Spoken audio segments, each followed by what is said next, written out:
검찰이 월성 원전 사건과 관련해 최재형 감사원장에 대해 수사에 착수했다는 소식이 전해졌습니다.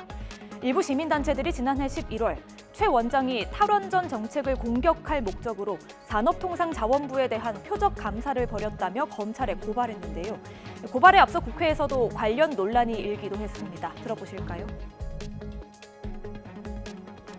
참고인 조사를 받는 교수님에 대해서 강압적인 감사가 이루어진 겁니다.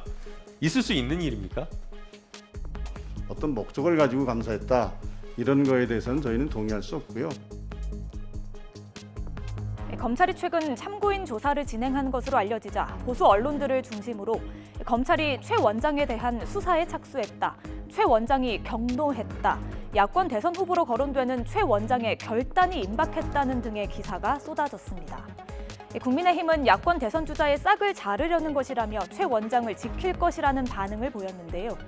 반면 더불어민주당은 고발 조치가 이루어진 사건을 검찰이 조사하는 것은 당연한 사법 절차라며 언론들이 지난해 수사 착수라고 보도해놓고 6개월이 지나 또다시 수사 착수라고 보도하고 있다고 반박했습니다.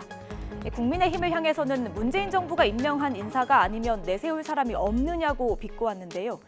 그도 그럴 것이 야권 대선 후보로 꼽히는 인물들, 최재형 감사원장을 비롯해 윤석열 전 검찰총장, 김동연 전 경제부총리 모두 문재인 정부에서 요직을 거치거나 지내고 있죠.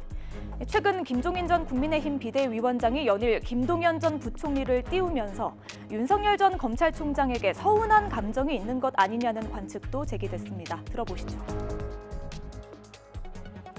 한번 언제 시간이 되면 만나보자고 그랬었는데 그 다음에는 제3자를 통해 가지고서 현재 상황에서 만나면 좀 피해야 되겠다는 그런 연락이 와서 그래서 그냥 그런가 보다 하고 지나간 거예요.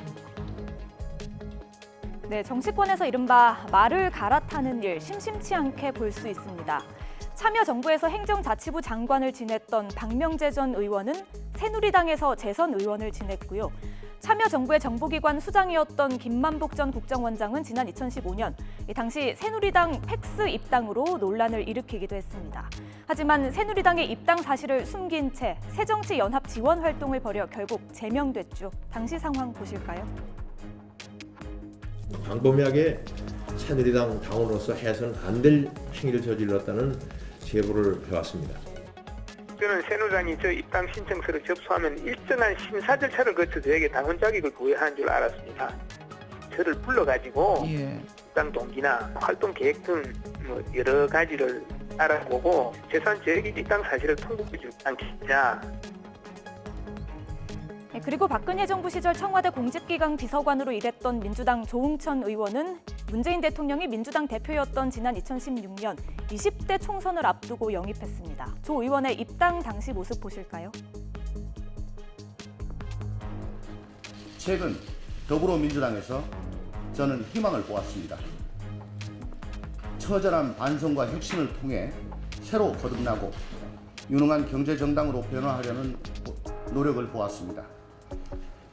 그래서 유일한 대안세력 제1야당인 더불어민주당에 제가 살아온 일생을 모두 맡기기로 하였습니다. 정치에서는 영원한 적도, 동지도 없다는 말이 있는데요. 국민들이 이번에는 어떤 평가를 내릴까요? 뉴스가 있는 저녁 안비령입니다.